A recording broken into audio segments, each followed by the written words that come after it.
Hopefully this will. Steve did. Yeah, because this thing's still, we're on, that's okay. But I think he keeps wanting to play it in. Steve, play it in a we weren't quite ready. format it doesn't understand. So I was going to try to. Thank you, Michelle. We're okay now. All down. Technical delays. No, it won't run on the. Good evening, everyone, and welcome to tonight's Youngville Town Council. Today is Tuesday, April 16th, 2013. Welcome to all of you. Some familiar faces, some faces that we don't often see in here, so welcome to all of you. I'll go ahead and call the meeting to order, and we are reconvening from a special meeting that we had to interview candidates for the newly created Youngville Arts Commission. And those interviews have been held, votes have been turned in, and the results of those will be announced later in the agenda. Before we continue, I would like to just ask everyone if you would join the council in a moment of silence, remembering all the folks that were lost and whose lives were so terribly affected in Boston. So if you could just have a moment of silence, please.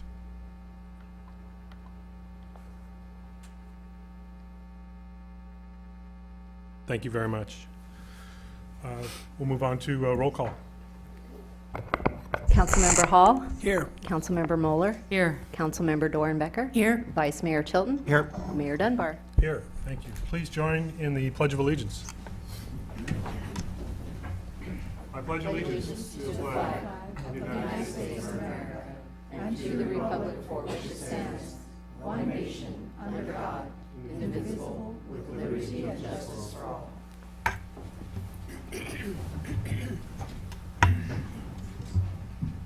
Next up, adoption of tonight's agenda. I do believe we have one item that we are going to be pulling from the consent calendar, item 8F.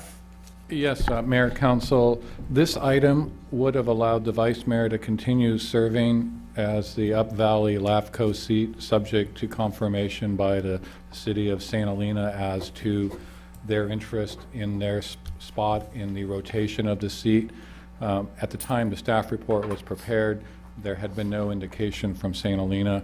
We learned today that St. Helena would like to take and recommend a council member. So at this point, staff would respectfully request that we pull item F. Okay, so that's item 8F will be, I'll entertain a motion unless there's discussion on, oh, we don't need to do that yet. We just need to adopt the agenda first. Any other issues about tonight's agenda, or is there a motion to adopt the amended agenda? I'll move to adopt the amended agenda. I'll second. All in favor? Aye. Yeah, we should vote on that before we keep moving.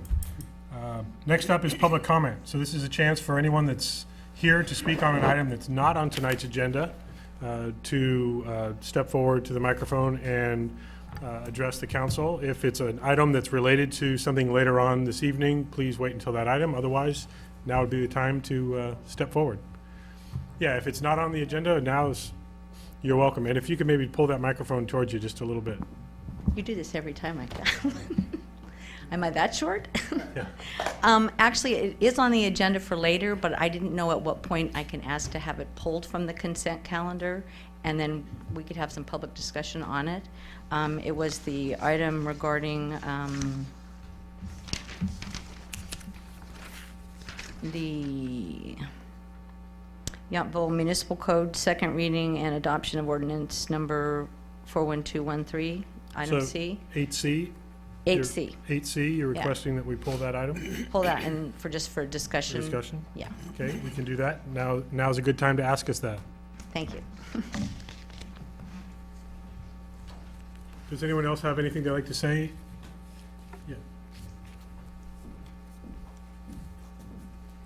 Good evening, Mayor. Good evening, Town Council. My name's Karen R. Good Morrissey. I know lots of you here. And I live at 6627 Yount Street, right across the street. And I'm here tonight to introduce two people that presented an idea to the Napa City Council probably about a month ago. Hey, Karen, I'm going to stop you right there because You're we actually actually on have the- you on. I thought we were, but then they said, no, we were, I should make public comment. So I thought we were too. Sorry. So I'll I come wanted to back. make sure it wasn't something else, but no, you're No, on I'll come back item then. 9. Right. I should put my glasses on. Okay. 9C. Okay, So perfect. you're coming up. Okay. I like your eagerness, however. Cindy, welcome. Good evening, council. I'm pretty sure I'm not on the agenda tonight, but hopefully we will be next month. I'm here tonight representing the Chamber of Commerce. I'm the president CEO of the Youngville Chamber of Commerce. And we're typically very busy during the months of March and early April, so our quarterly report will be coming to you the first of next month. I just wanted to recap a couple of things. Taste of Youngville.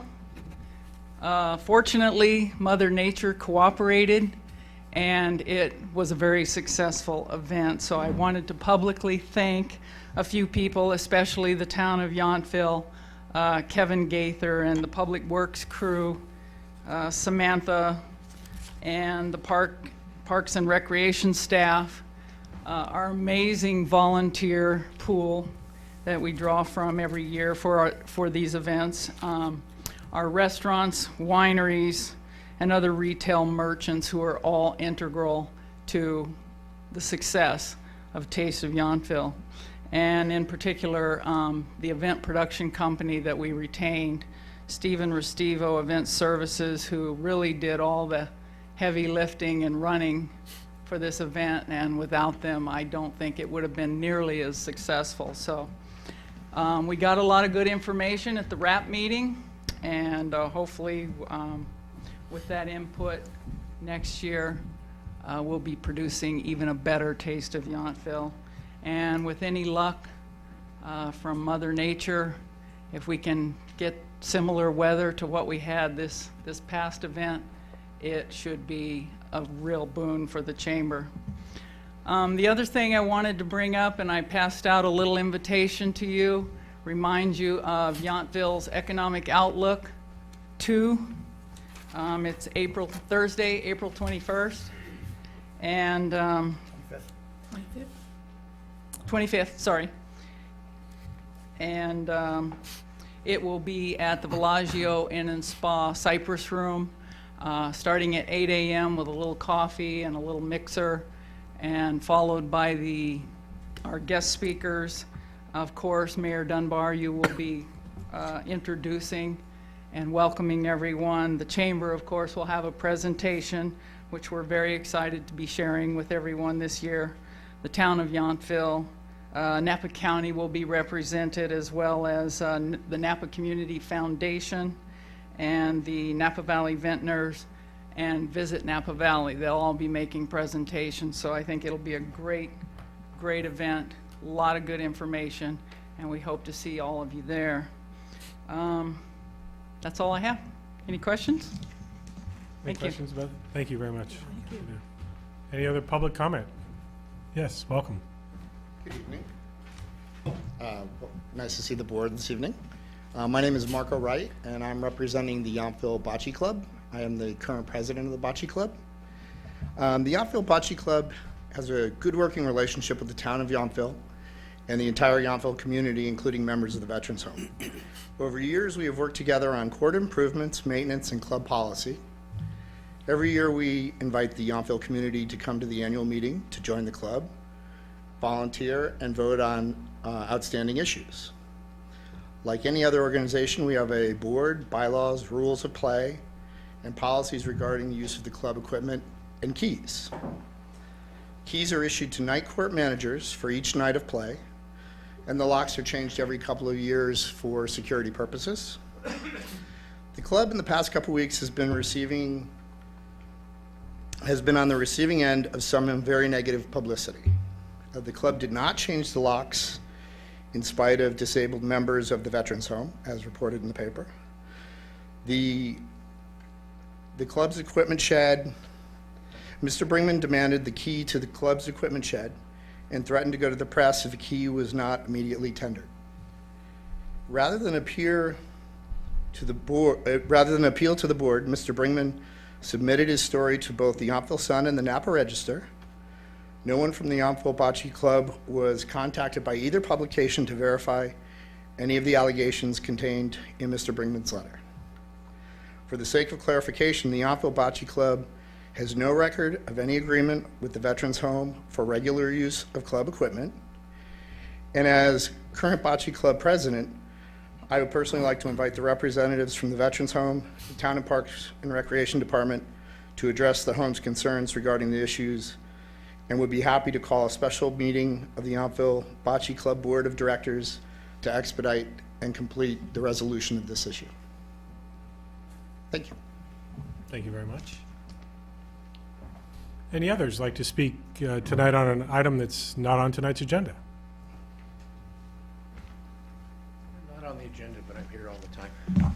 And I know you can't respond to questions, but I hope you've had your coffee, because this is day 3 of your return, so it's when jet lag really hits, okay? In the last meeting, we thanked everybody for a little postponement and a breather in terms of going out for bid on Washington Park. And every time we ask questions and get more data, we learn more, and learning more is a good thing. It's a healthy thing.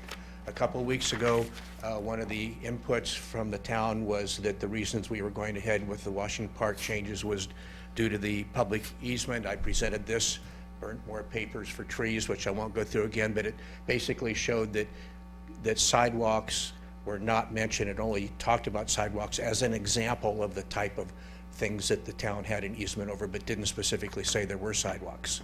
Okay? And that issue seems to have gone away.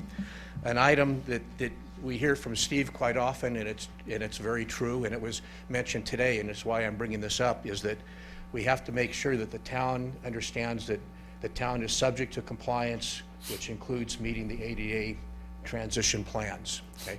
And understand Steve's position on that. We also got copies of a letter that the town received from Marty Hannon, who was directed to Parzak, which is your letter, your document, which was presented as an example of why we need to go ahead with ADA. And at the very end of it, there was a statement made that is a statement that we've been lurking and learning about, and that is that when you're a town of under employee of 50, your restrictions are a little bit less, your demands are a little bit less, and that's what it says, okay? ADA does not require a public agency with less than 50 employees to have an ADA transition plan. You should do this. You should have money set aside. It's all should. It's not have to. It's not you're up for legal ramifications if you don't. It says should, and yet we've got the requirements that says we have to. So there's one thing that's very clear about all this. We are so over our heads on our side, we've got Dramamine that we're taking, okay? And thank goodness, while all this was going on, Nancy came up and introduced us to Kim, okay, Blacksmith, who Steve has asked that he put a little letter together backing up his opinions. And as you can obviously see from the emails, he's been a little hesitant in doing that. And we think that hesitancy is because he's got 24 years experience of this. He's done this 1,000 times all over California, all over Nevada, and he wants to be sure that his visual opinion is correct by getting a little bit more background. And the only way to do that was to fund him, which we have, okay? So a number of residents in Washington Park have gotten together. We have funded him. We've sent emails to Steve telling him that. We are offering him up as a blank check, whatever it takes, to have the town educate him on the town's position and to use his expertise to see if he can't be creative in coming up with other ideas that will help us come to a mutual conclusion on this. We're not looking at this as adversarial. We're not looking at this as pointing fingers. We're looking at this as we want to add another team member here that hopefully is as good, if maybe not have more experience, with 24 years experience than the team members we've got now, and come to a conclusion. And when we come to a conclusion and when we get all done, I'll start cooking ribs. It takes 18 hours to smoke ribs, and we'll have a little open house celebration at my house. But please use them, okay? And we'll keep in touch with what he comes up with. Thank you. Thank you. And I'll just ask Mr. Donsker in the future if you could just respect the council chambers and keep your, to be fair and honest, your displays, just to be respectful and not toss your your Oh, display items around the. I'm sorry, I council threw it up chambers. in the air for humor. Understood. Okay, But all thank right. you, appreciate that. And there is ongoing dialogue that's being yeah, held yeah. between the town and your folks, so we'll continue to do that. So I didn't mean anything negative. I thought it was a funny way to just Understood. lighten things up a little bit. Okay, but thank I you, picked up my litter. thank you. Are there any others that would like to speak at this point? Any items that we haven't touched on that we aren't going to already touch on? Seeing no others, we'll move ahead to our consent calendar, and we have had one item removed, and we've had one item requested to pull for question or discussion. So we have a consent calendar of items 8A, B, D, and E.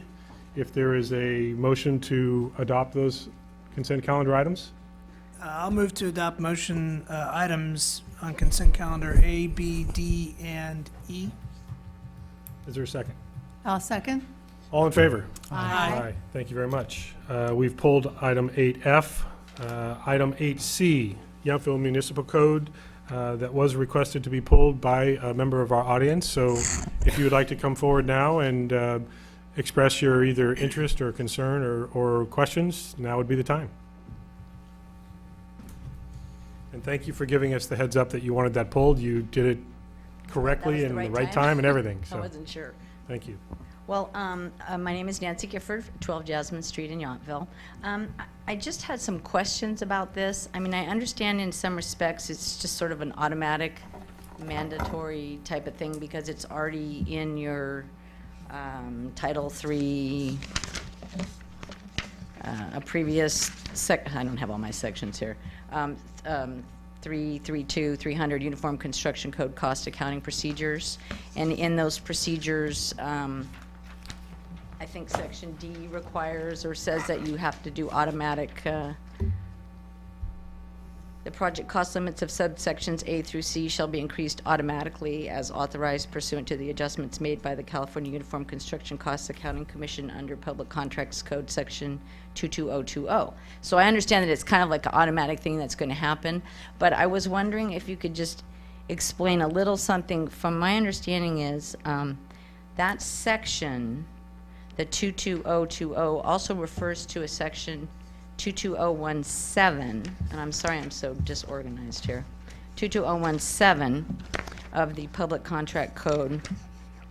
And there's a section B in that says, after due deliberation and study, recommend for adoption by the controller cost accounting procedures designed especially for implementation by California cities with a population of less than 75,000.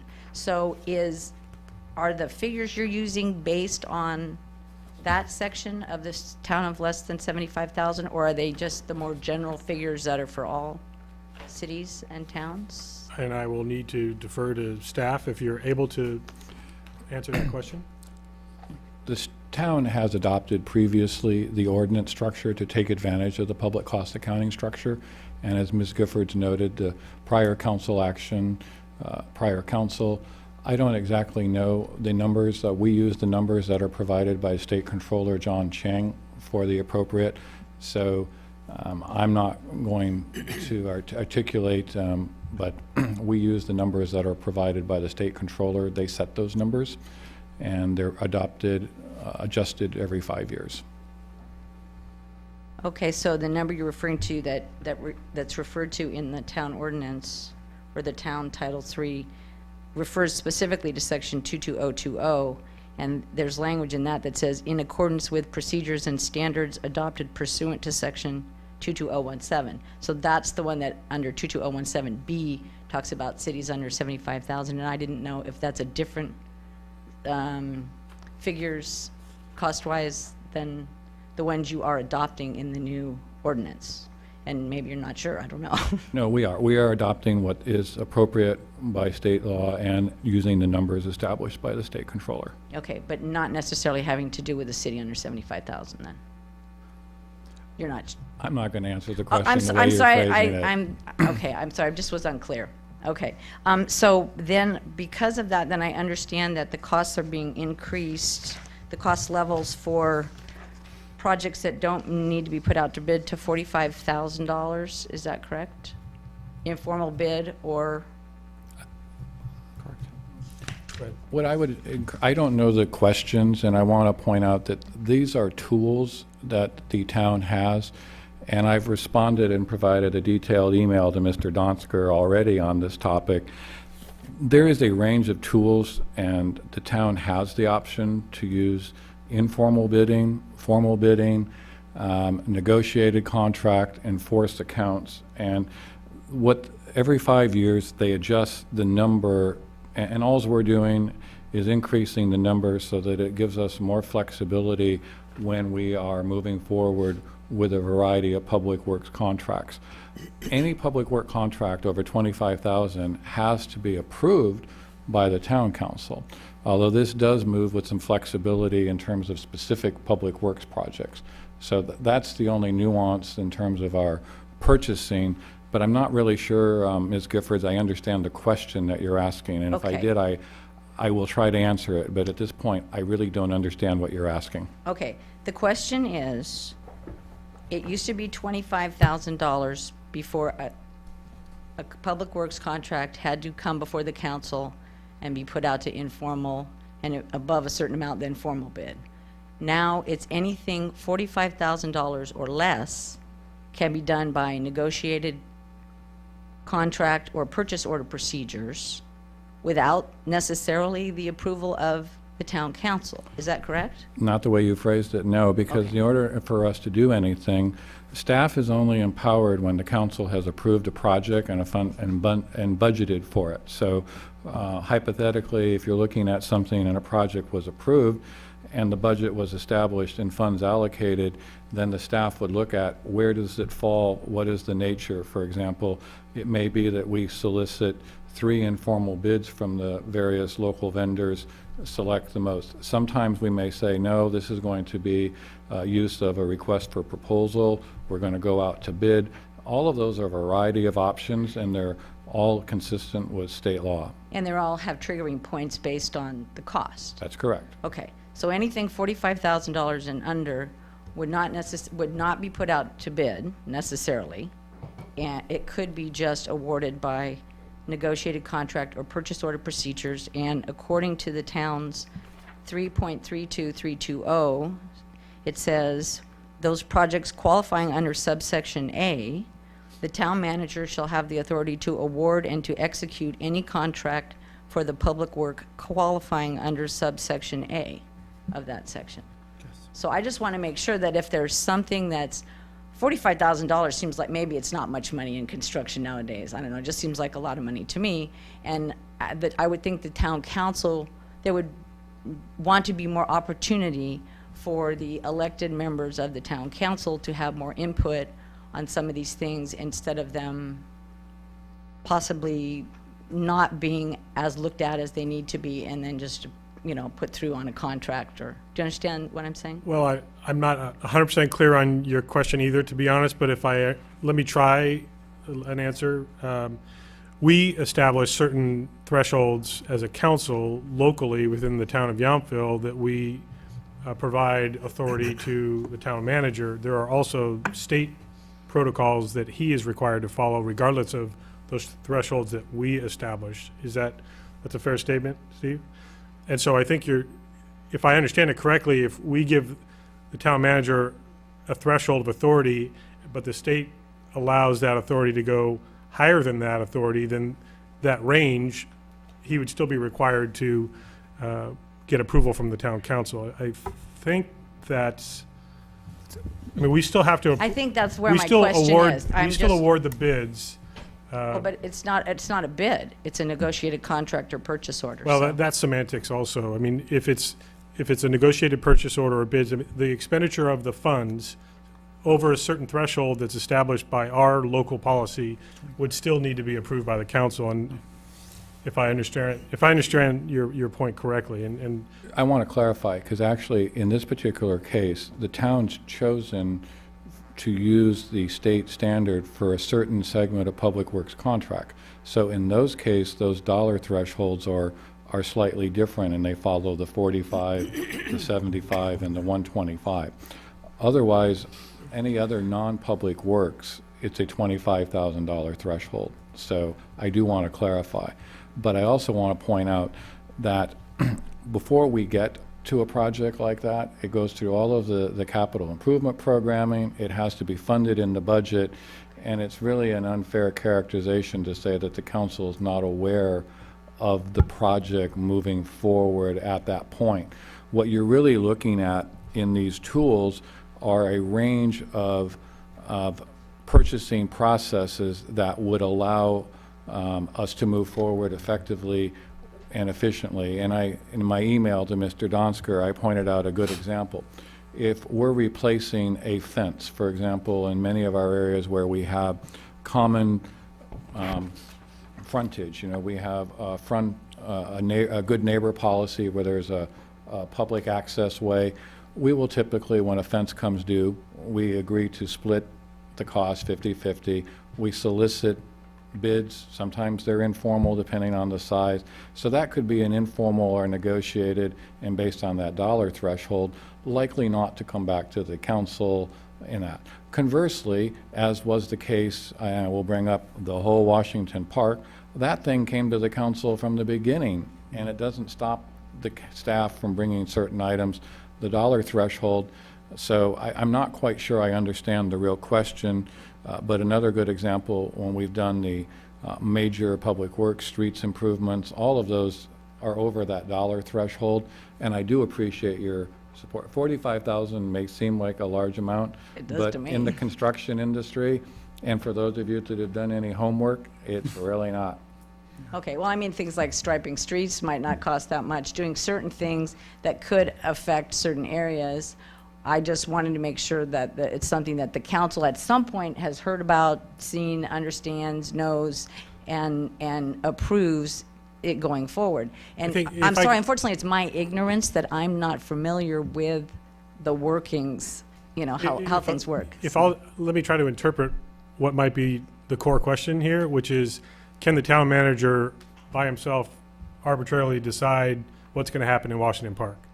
And if that's the question, I think the council has made it quite clear that we're very much a part of that negotiation for an outcome that's as suitable as possible for all the interested parties. So I'm not sure that that's your question. That's a partial concern, but it was just kind of a general question. It just seemed, like I said, a lot of money. But if there are things in place where the council hears about these things through the planning department and you have meetings and you know all these things, that's fine. I just wasn't aware of your ways of communicating and learning about these things before things go forward. I mean, some things might seem simple and like, oh, sure, we can just do that, or I just don't know what the system is. So Well, I'm just and trying to find out. Unfortunately, when we have our capital improvement program meetings and our budget meetings, we don't have this many people. Matter of fact, we often don't have anyone. And that's where we vet virtually all the projects that are coming forward on an Okay. annual basis Okay. and up to a 5-year basis. Okay. Now, not all the issues are known ahead of time to be in that Sure, program. some things crop up in the meantime. Things come up, right. and so we then discuss them on an as-needed basis. But a situation like that would virtually never be allowed to happen without the council's involvement in the decision. Okay, all right. That's all I really wanted to know. If that's I was trying to get to kind of the core of the concern to try to give you an answer that works for your question, but I think we're having a little trouble what the question was, or at least what the answer was you were looking for. Okay, thank you very much. Thank you for the time, and thank you for helping to clarify that. Okay, I appreciate it. thank you. Mr. Donsker, did you want to, please, I want to thank Steve because he did respond to my questions immediately. But of course, answers bring up more questions. Okay. Just again, because of my ignorance, looking at the next threshold, the 45 to 175, I am not sure of what the term informal bid process is. My expertise is one, and that is seeing how the process went through for Washington Park, which was public, was on the website. There were bids put out. The bids were public. We could get copies of that. Is that an informal or is informal? What is the difference between the process that took place in Washington Park and when it says informal bid process, I guess is my question. and I'll invite either Steve or Graham to answer that. Again, when we talk about that, the current process that you're seeing and we've shared with everybody is the formal bid process. The informal bid process is actually still not that informal. We take, in order to get an apples-to-apples comparison from 3 or 4 different vendors, we have to send a scope of the work so that everybody can tell us what it is. So typically on an informal, and I'll use the example of the fence section, we're going to replace 200 feet of fence. It's this style, and here's the work constraints. So what we would typically put together is a document, a couple pages. We'd would reference our insurance requirements, bonding, and then we would send that. In the old days, we used to fax. Now we use electronic, but I mean, we'd send that to a number of places, and in the hope of getting several bids back, and then we would evaluate. That's an informal bid, whereas the whole plans and specifications that you've seen on the Washington, and I'm actually going to not call it the Washington Park because it actually isn't the Washington Park. Yeah, understand. Washington Park was one component of the town's accessibility improvement program for this year. And as we've shared with you, first we deferred a portion of it, and now we've completely deleted the Washington Park. There are a number of other ADA curb cuts, traffic calming, and sidewalk replacements that the town is still doing this year as part of the town council's stated policy. Our goal is to be a pedestrian-friendly community, have safe, accessible streets. So that's a high priority where the council has directed staff to really spend some time and make sure that we are a pedestrian-friendly community. So in the future, in Washington, this contract doesn't have anything to do with it, but if we were not fortunate enough to be part of looking at what the financial plans were, if it becomes informal and it's not on your website for us to see, how would a resident find out that there was going to be $100,000 spent on something that may affect his Well, neighborhood? I think, first of all, you can't make statements like that. That is an inaccurate Okay. All right. Okay, thank you. characterization. Thank you. Because if it's 100,000, it can't be an informal bid. Oh, yeah, well, I'm No, misreading this. 45,000 is the threshold, so that's what I'm trying 45,000 to and say. less than 175 in informal bid procedures.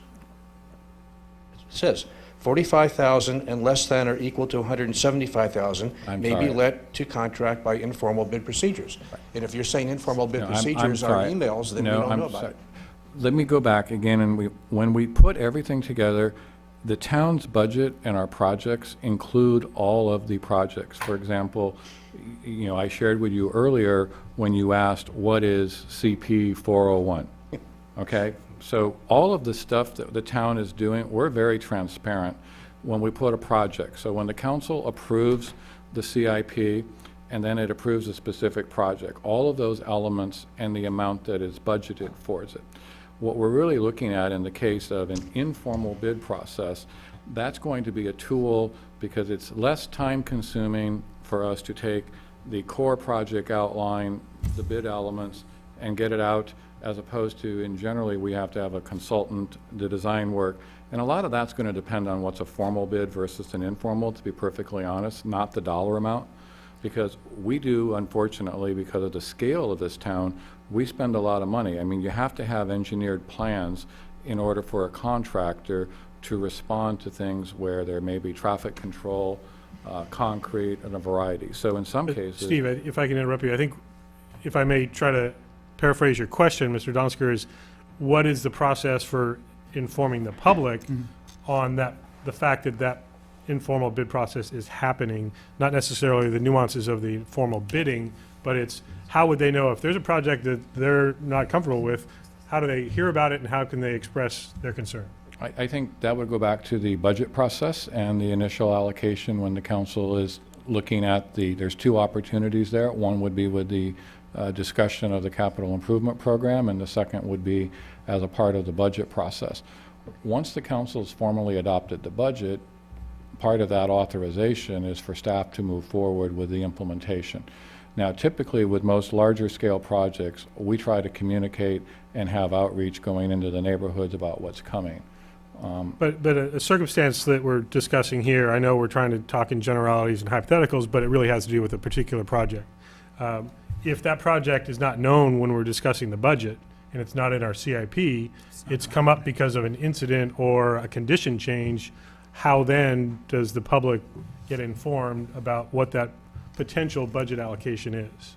Well, I think we'd have to go back and look at how the council's approaching that. If it's something that's new or come up, I mean, a good illustration is we've sent out letters to Washington Park neighborhood residents twice now, letting them know that there's a discussion and issues going on so that they're aware of the situation. So I would, without knowing what specific we're talking about, I would assume that we would continue to use that practice because we're using that outreach to communicate based on feedback we receive. So, I mean, that's been our normal practice of trying to let folks know.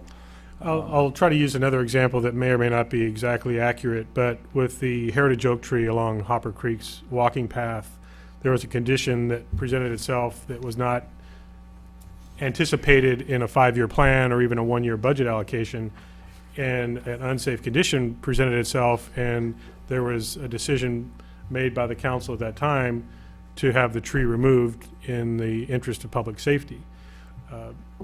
That information was made public, certainly because the council made that action, and community members came forward and said that they were opposed to the idea, and the council reevaluated, and there was a process not totally unlike what has transpired with the sidewalk, parking bay, whatever you want to call it, situation that's been discussed here, that more information has been received and shared on both sides of the discussion, and a determination is still made in the end on what action there is to be taken.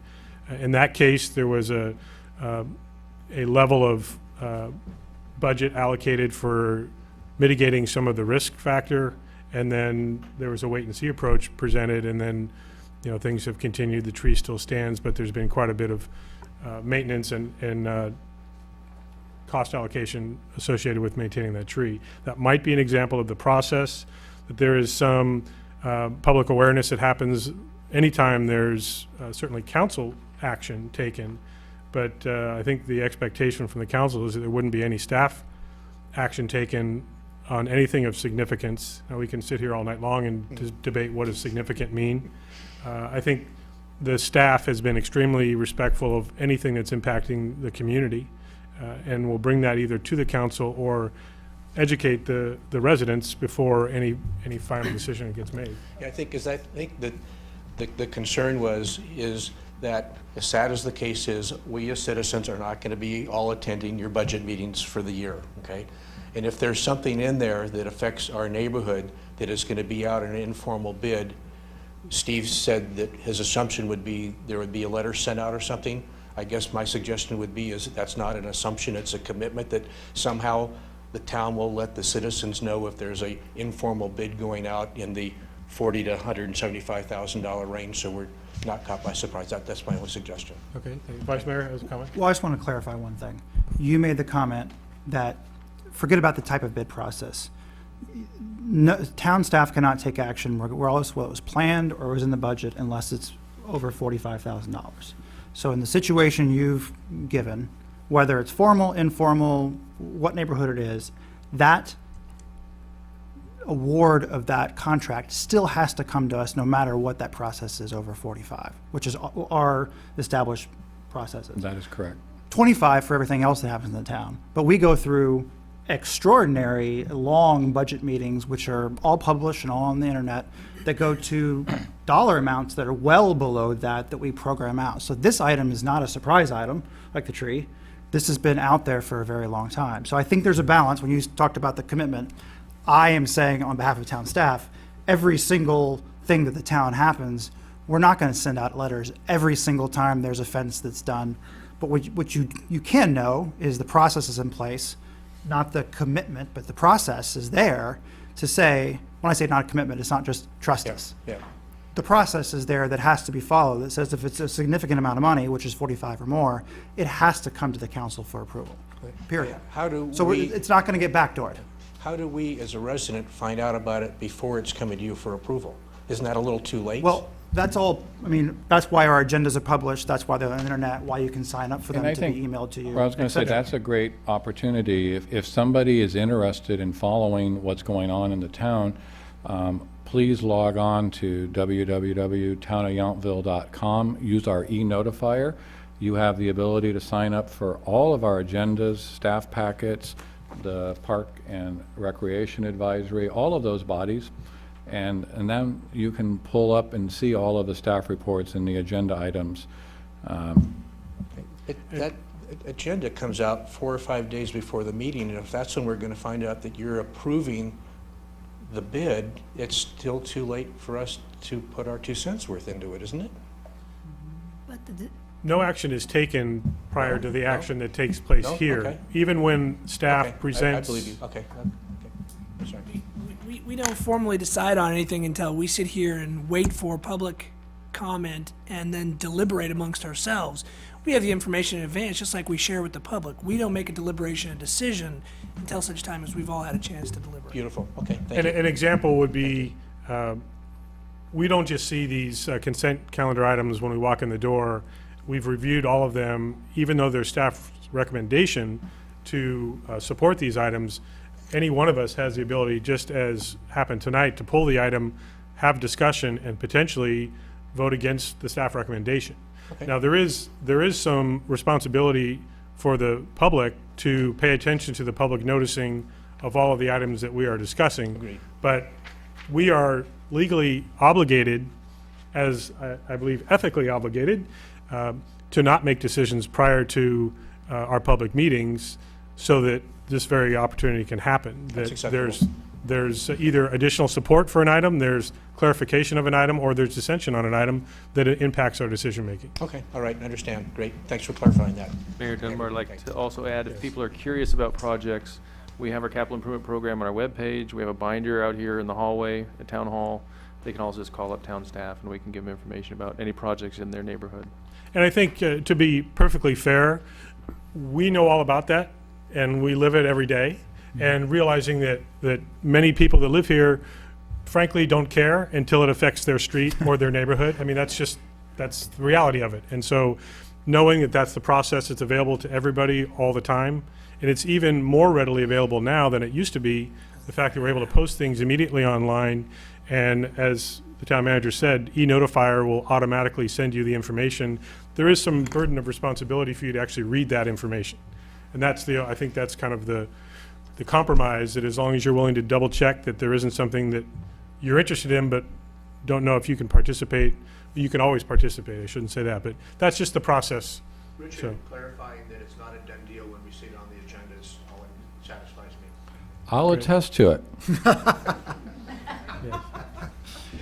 So is there any other public discussion about this item as it's the municipal code discussion on item 8C? Because you're all welcome to chime in if you'd like.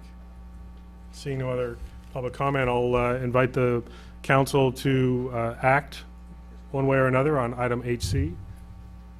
Is there a motion? I'll make a motion to approve item 8C. Just to read it. Is there a I'll second on second. that, Ann? Come on, people.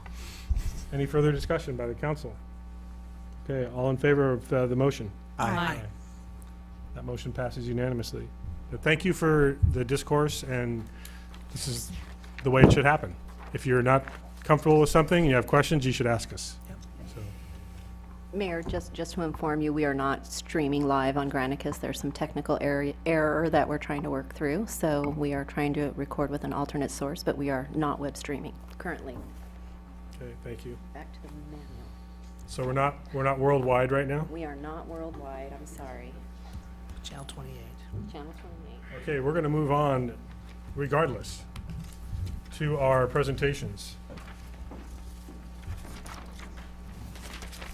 Our first presentation will be in absentia. Absentia? Absentia? That's good. He's not here. Yes. Recognition of Eric Knight for his service on the Parks and Recreation Advisory Commission, formerly known as the Parks and Community Services Commission. And unfortunately, every council meeting night, Mr. Knight is working, and so he's unavailable to stop by to receive the recognition in person. But the entire town council and staff wanted to recognize his, his long list of public service, but most recently his term on the Parks and Community Services Commission, which just recently ended, I believe. It was in February. So we want to thank Eric, and he will stop by to receive his official certification and outgoing gift, shall I say. And thank him again for his service on that commission. Next up, we have a presentation proclaiming March as Sexual Assault Awareness Month. And I believe we have Judy Durham, Program Manager, and Lead Advocate for the Sexual Assault Victims Services, Napa Emergency Women's Services. If you would join me at the podium, please. And we are now up and running. And we're back. So it was just my presentation to Eric Knight that didn't go global. There you go. Sorry, Eric.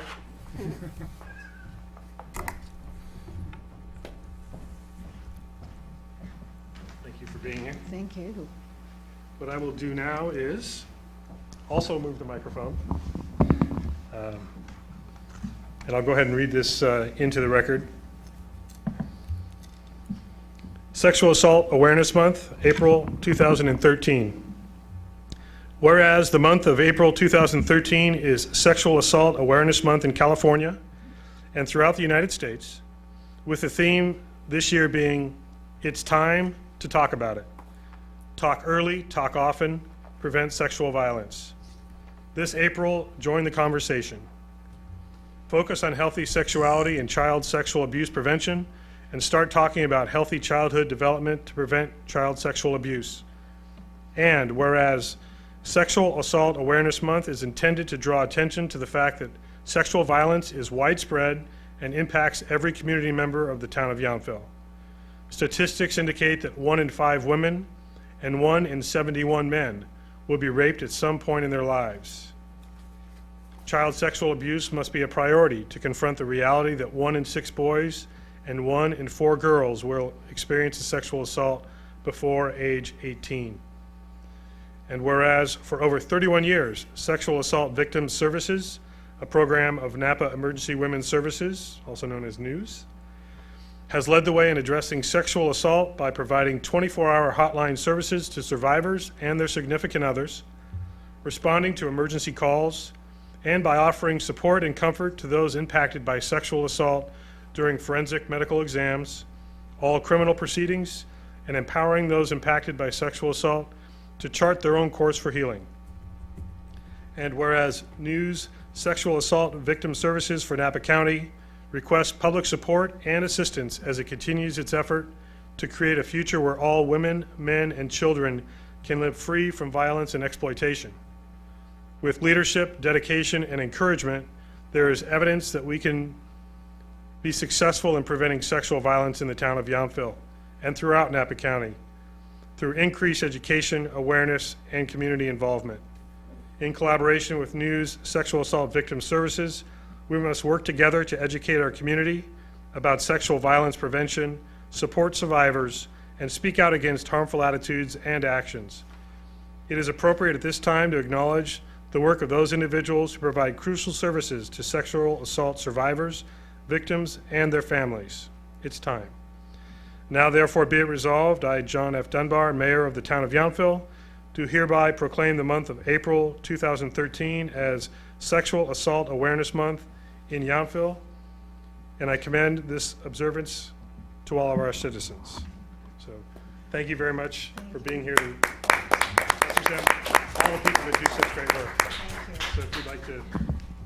Mayor Dunbar and all the city council members, thank you so much for your support. We really, really appreciate it.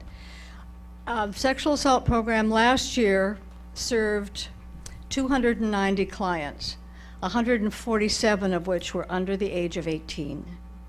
Now, if national statistics are to be believed, and I think they are, they seem to be borne out, only 20% of sexual assault victims ever report at all. And many of that 20% don't do it right away. They wait for a while for a variety of reasons. They're afraid. They don't think that people are going to believe them. It's embarrassing. I could go on, but it's not uncommon for them to wait. So I appreciate your help and your support. And one thing I'd like to say is for the past 2 years during the month of April, we have had a coach's pledge throughout Napa County. The past few years, there's been a lot of coaches in the press bad coaches who have done terrible things. But we know that most coaches, by far the majority of them, are good people who are really dedicated to their kids, who are good role models and good mentors, and we want to support that. So we've sent to all the coaches, I think, in the Valley, a letter asking them to sign a pledge that they will tolerate no sexual assault, and if they're aware of any, they will report it immediately. And we've had great response. So if you are a coach or if you know of any, please contact us and we'll get you the pledge.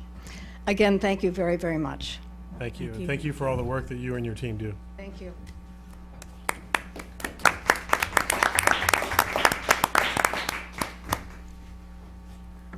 Our next presentation is by Napa Valley Can Do regarding single-use carryout bags. Now, Karen.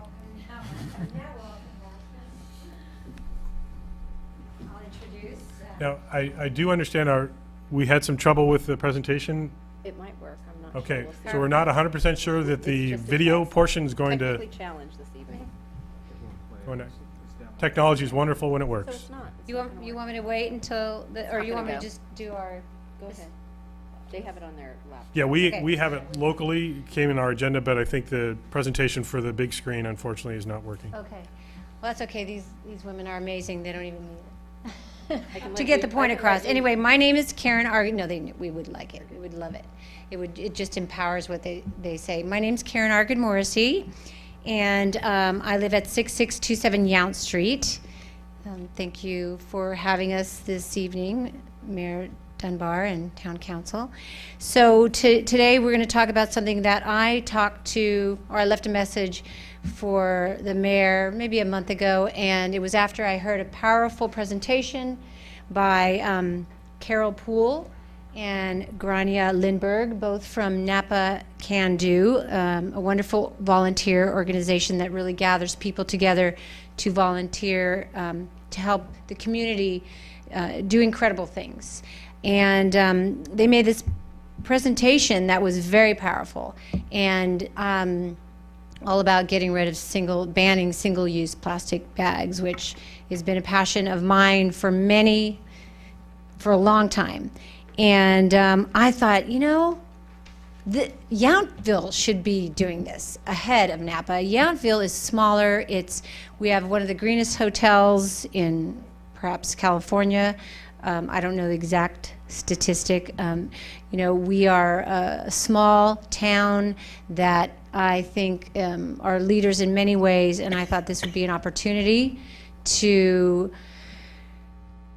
lead the way again in banning single-use plastic bags and turning this town even greener. I think it would be another attraction, I think, for tourism. Carmel does it already, as well as 69 other jurisdictions throughout California. So I'm not going to say any more other than please listen to what these ladies have to say, and let's really consider taking the lead in this in Youngville. Thank you. Thank you. Welcome. Thank you very much. So we're not going to see it on the big screen, huh? I think, Michelle, were you offering the iPad if they needed to follow along for their own presentation? Well, I guess we can. would help. Are you all synchronized, so you're seeing the same? We have them. This is why we Tell you when to turn the page. Is that how you want to do it? Sure. Or we might be able to follow right along. We can catch up quickly, I think. I'm pretty good. Okay, well, we are happy to be here tonight and share with you what we've learned about single-use carry-out bags and what kind of damage they can do to the environment over the last 2 or 3 years that we've been working on this project. Now, I'm on slide 2. Can Do facilitates volunteerism, as Karen said, and our members have chosen to work on this project to reduce single-use plastic and paper bags because we have a big group that's very passionately interested in a healthy environment and a sustainable Napa County. Oops. We're going to encourage you to pass an ordinance that phases out the distribution of single-use plastic bags and decreases reliance on paper bags. an incredible number of plastic bags are ending up in the environment. As you can see, 51 million is probably an estimate of what happens just in Napa County. You know what they do. They litter, they cause environmental problems in streams, they get into the bay and into the ocean, and taxpayers bear the burden of cleaning them up. So reusable bags are really the only sustainable option. Litter impacts our tourism industry and decreases our residents' pride in their community. Exposed to the sun, plastics break down into tiny toxic particles and are even now found in the tissue of fish that we eat. And there's no viable way to clean this out of the ocean.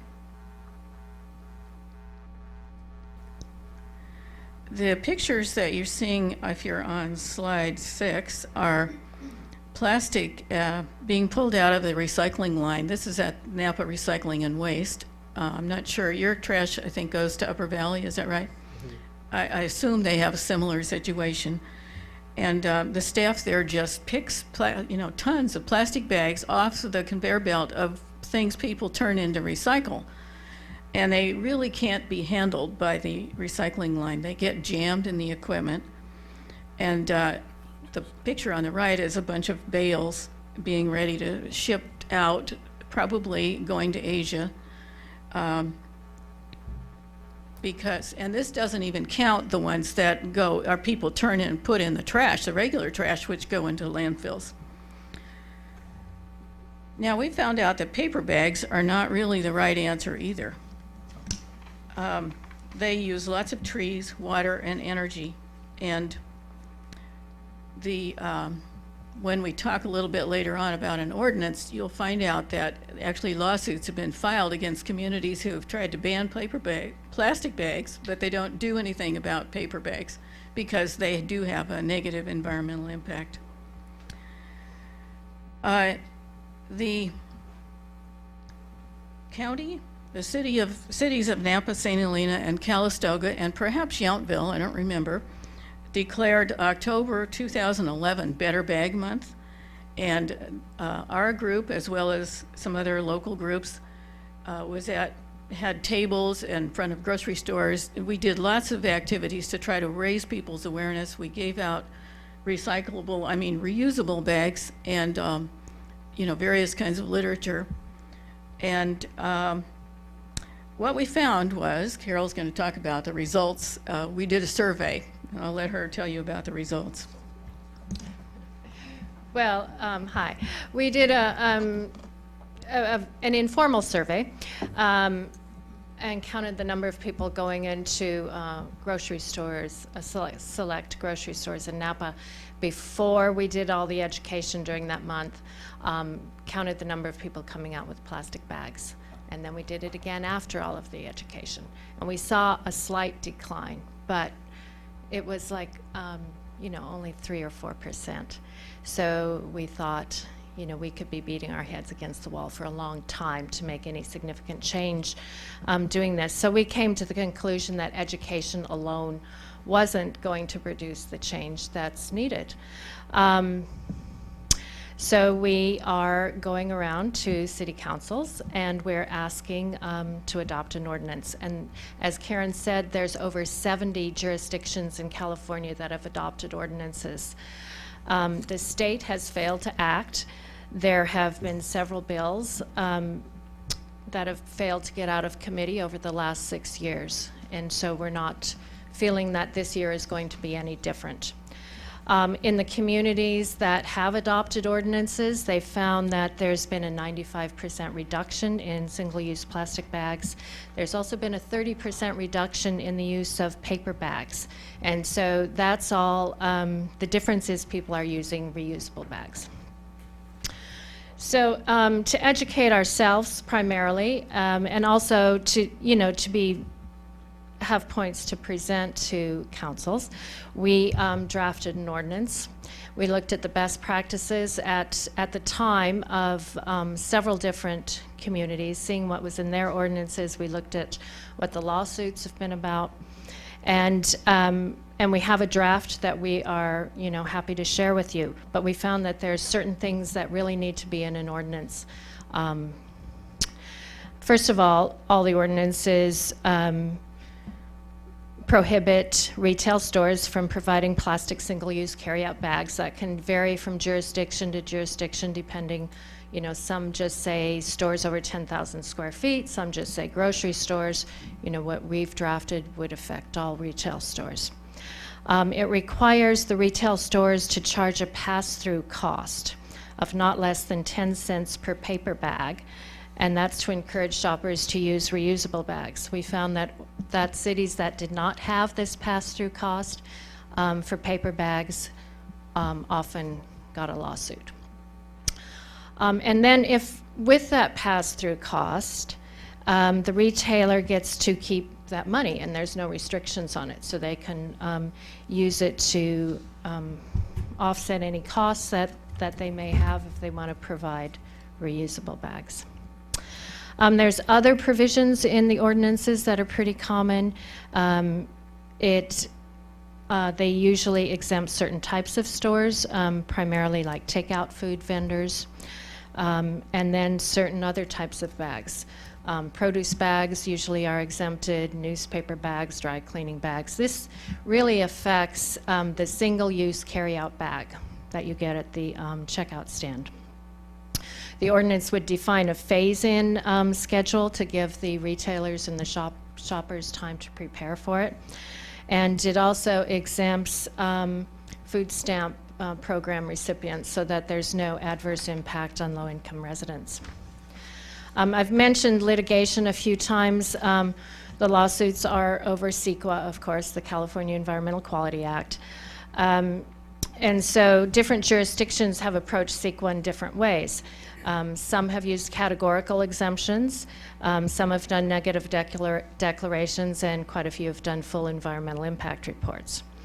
There's lots of information out there now. As I said, 70 jurisdictions have done this, so that's going to reduce the cost of any CEQA document that's prepared, because a lot of the information, doesn't vary from jurisdiction to jurisdiction.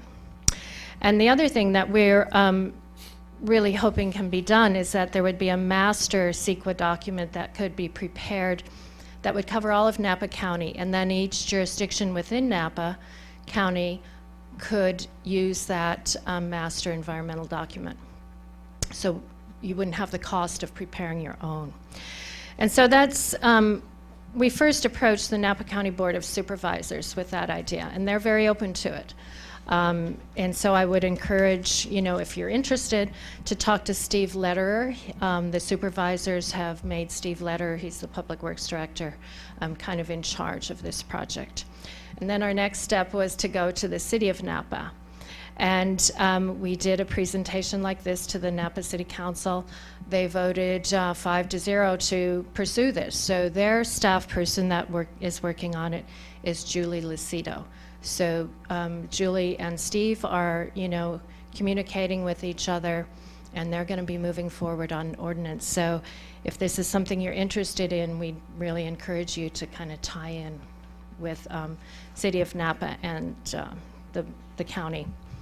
So we do have lots of community support.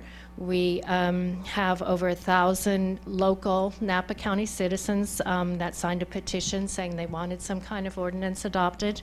We have several community groups that support us, and including Visit Napa Valley, Sustainable Napa County, Friends of the Napa River, Napa County Sierra Club, Napa Solano Audubon Society, Thrive Napa Valley, and the Wildlife Rescue Center of Napa County. So we just hope that Yountville can do better and adopt an ordinance like this too. Thank you for the presentation. Before we ask questions, Karen, if you could you just come up so we can. You said that Ranch Market had signed as well, that they were in support of the bag. Can we just a lot to that? And I know I have many citizens too that wanted to be here tonight, but we're not able to. But in the process, you know, we can invite them and to show their support if you need to see more support from the community itself. Okay. I can just add that the owner of Ranch Market he submitted a letter to the city of Napa supporting the concept. Thank you. So, questions from the council about the presentation? Vice Mayor? The devil is always in the details. So I think without an ordinance, I'm not going to ask a lot of questions I have. You repeatedly brought up the idea that there's lawsuits with CEQA and the lawsuit for not banning paper bags but banning plastic. And my first reaction to that was it was somebody who wanted paper bags to be banned, but then when you mentioned CEQA, my assumption was the lawsuit was coming from someone who actually wanted plastic bags not to be banned. Is that correct? That's right. It was discriminatory against the bags? The lawsuits have been coming from Save the Plastic Bag Coalition, which is the plastics industry. And so they, you know, if plastic bags were going to be banned, then they saw that the use of paper bags would increase. I mean, that is logical. And that paper bags had an environmental impact too. You know, paper making is not always a real clean process, and there's trees being cut down, and so they wanted to make sure the environmental documents addressed paper bag use increasing and that there was mitigation for that. So the mitigation was to have this charge, this pass-through cost that would then discourage people from using paper. They would still be available, but hopefully encourage people to bring their own bags to the store. Thank you. Other questions? I have a couple. Councilmember Dornbecker? Thank you. I was interested to see that there would be an exclusion or exemption for the produce plastic bags. And they seem to me to be very obviously a one-time use kind of bag, whereas the kind that you bring home your groceries in, you could then put in your trash can and put your trash in it. But anyway, that's beside the point. But why is there an exemption for that particular kind? I think it has to do with how easily something else could be used if there's an alternative for it. And, you know, plastic produce bags do keep the moisture in. Actually, we have some some produce bags, but they're kind of made out of a mesh, and they're great for potatoes and carrots and apples and oranges and things that aren't leafy greens that are going to wilt, you know. So I think that's the reason. Although I have to say, I wash out my produce bags and use them over again. Thank you. Okay, Vice Mayor. Can I answer your question? Being the deli owner that he is, would like to respond to. Being in the food business, it's a illness issue that produce, and the reason that takeout places are exempted is paper bags, although I use paper bags for the deli, and then even reusable, there's a concern about the sanitation, and that's why it's only used one time. I see. Because if you have something that would be reused that has E. coli or something like that in there, then you're going to spread that like crazy. So my understanding is that's why it's exempted. Public health. That was going to be one of my questions, is there's been some pushback from people that feel like the reused bags are not sanitized and they're bringing germs and dirt into an environment that isn't there with the single use. And I don't know if you've been able to address that concern. Actually, part of all these ordinances, it has a definition of what is a reusable bag that merchants can provide, and they have to be washable. So, you know, if you get your own set of reusable bags, it's up to you whether you wash them or not, but they are supposed to be washable. I guess the concern is that you're asking us to force people to do that, and then those that don't take the responsibility of keeping their bags clean, we've put that requirement on them, and folks that are exposed to those unclean reusable bags are then blaming us. And those are the kind of things that we have to think about when. Well, they still would have the option of purchasing for 10 cents a brand new paper bag. And that leads to one of my other notes, which is I notice when I go shopping with my reusable bags, there's an incentive rebate given for bags or a credit given for bags versus a fee for not using the bags. Do you have any data to support which is more effective, or have you looked at that? Whereas incentivizing people to do something as opposed to fining them for not doing something. Right. The only data we have is when we really did the educational month and saw no difference in people's use of reusable bags. So, you know, that was our initial thought too, that, you know, if you educate people, it's going to make a difference. As far as incentives, you know, all the stores I shop at give different types of incentives. I don't know, you know, how much difference that makes in people's habits. It's nice, but I don't know that getting a nickel back is really what's going to make somebody change their habit. It does make me go back out to the trunk and get them out of my car, I must admit. Well, that's good. I mean, it seems like those plastic bags are so available, they're so convenient. You don't really have to remember to bring in your reusable bags the way it is now, because there's always this fallback. But when the fallback isn't there, you're going to remember your bags. And the last note I had, looking at your community support slide, I understand there's a fairly obvious connection to all of these groups and their environmental protection interest. And other than the one mention that you made about the ranch market being a business that supports this concept, I find it kind of interesting that no business groups are at least signing up for support of this, and I'm assuming that's because of the cost or the impact on their customers that they anticipate if they're being told they have to bring in their own bags. I'm just, you know, when we're trying to answer our entire community about why we would support an ordinance of this kind, I'd like to know what all the sides feel and the impacts. If it's adding cost to a small business, for example, somehow, I'm not sure of those details. Well, well, let me say, first of all, the Downtown Napa Association does support this. Their support was identified rather late in the process when we made up the PowerPoint, and so it didn't, we need to get it on this slide. But they have supported it, and we have worked with the Napa Chamber of Commerce. They were very slow, and they decided they wanted to do surveys and so on. So we really don't have a final answer from them. Other than that, I mean, if you can point me to other business groups we could talk to, we'd be glad to talk to them. Well, I think, again, because we're representing the business interests here in Youngville, for example. Sure. The Chamber of Commerce would be another good source to go to and see what concerns they might have. So the more information you can give us, in addition, and I appreciate not only the presentation, but the draft ordinance to give us some of the lessons learned by other jurisdictions, that could help us reach a conclusion one way or the other. Okay, we can forward that to Steve.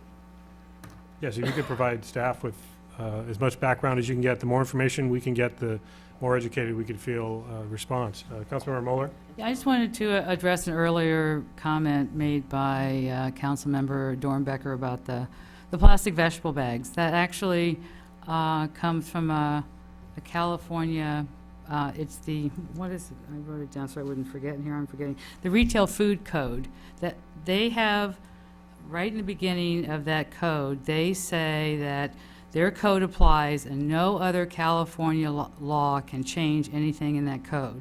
So they're the ones who provide for those plastic vegetable bags for the reasons that Councilmember Chilton was talking about. So that's another one of the big issues is, you know, the state in terms of their, some of their codes too. But I think that could be, that's something I've certainly talked to Steve Letter about, but I think it's something that you should probably be helpful to address to some of the other businesses that are mandated by the food code of the state to use those. I also think that you mentioned the fact that the County Board of Supervisors has been reviewing this, and we have to be careful that we don't, let's say hypothetically we move forward with a local ordinance, that we would want, I think, to avoid some direct conflict with what the county is going to impose, so that we don't have the town of Yountville asking something different from the county, so. Yeah, uh, we again, really encourage you to contact them and see what they're doing, how you might collaborate and save a lot of work for everybody, and also money. Great. Any other questions from the council, or any last remarks? Yeah, I just wanted to say, I really don't see, I guess for me, living as a resident of Youngville, I'd really like to see more enthusiasm on the part of the council. I really like to see, I feel like that a lot of work burden is coming back to them, saying, well, why don't you talk to the businesses and this and that? But in my mind, I mean, if tourist communities or small communities that people love and go to, like Carmel, and I guess I should have got a list of other similar sister communities to Youngville, have embraced this, I guess I would like to see a sign of some sort of embracing on the part of the council, as opposed to a fear, it seems like, of something has already been proved a good thing. I guess I'm sensing this hesitation, or this sort of like, or perhaps I'm wrong. Don't let my stone face fool you.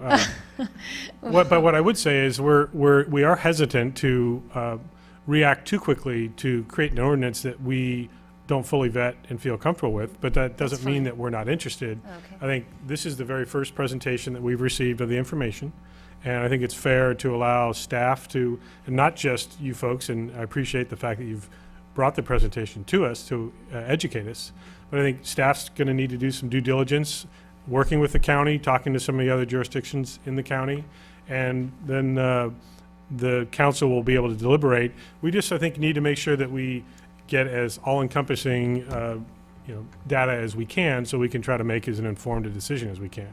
Absolutely. Councilmember Hall? And I'd like to say personally that since 1988, I have taken my bags to the grocery store diligently as an individual.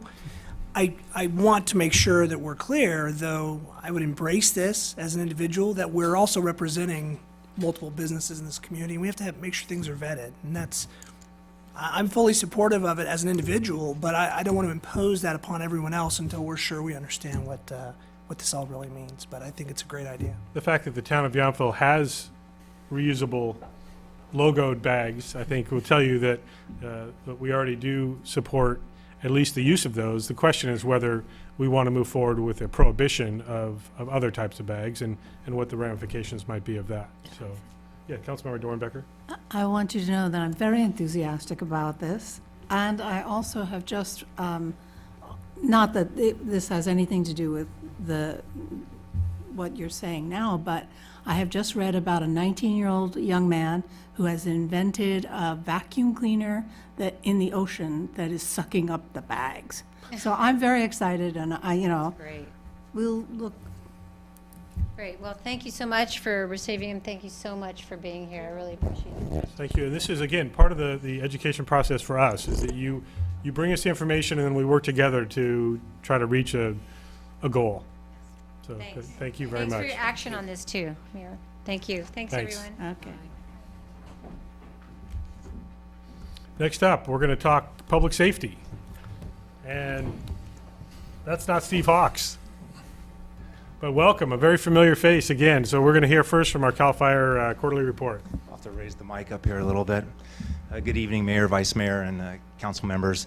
My name is Barry Bierman, and Battalion Chief of CAL FIRE, Napa County Fire Department. And no, I am not Steve Hawks. I'm speaking on his behalf. He's off duty right now, but Steve Hawks is the newly appointed Battalion Chief working out of the Youngville station.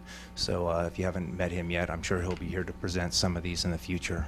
We probably should have asked Cal Valencia to come and do that report, because he's not going to be able to do the sheriff's report, and he loves giving these reports. I'm sure Cal would tell you that.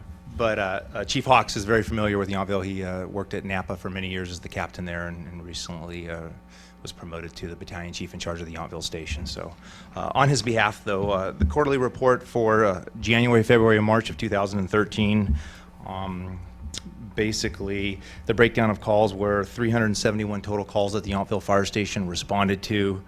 Of those calls, 73 were within the town of Youngville. 60 of them were medical aids, which is pretty standard for the typical calls that we're running. Veterans Home had 182 calls. Their numbers are, again, they're climbing from what they were in, well, probably a little over a year ago, just due to the changing of the facility of the hospital and stuff. We're going up there quite a bit, and the county area was 109 calls, and that's pretty consistent. We went to the city of Napa 7 times for calls for service or cover down to them for incidents. Major events, there were no major incidents within the town of Yountville that the fire department responded to, which is a good thing. There were 2 structure fires down in the Napa area that the Yountville units went down to, and there was 1 pond rescue of note that we did out on Silverado Trail, where a vehicle drove into a pond, submerged, and the occupant was on the roof, unable to swim and get off. We were able to get the aerial out there and safely reach out to him and remove him off the vehicle, and the person did not have any injuries and was released at scene. Special events, we participated and helped out with the Taste of Yountville. Also the Kiwanis Crab Feed, we were involved with that. We auctioned off a dinner at that event put on by the firefighters.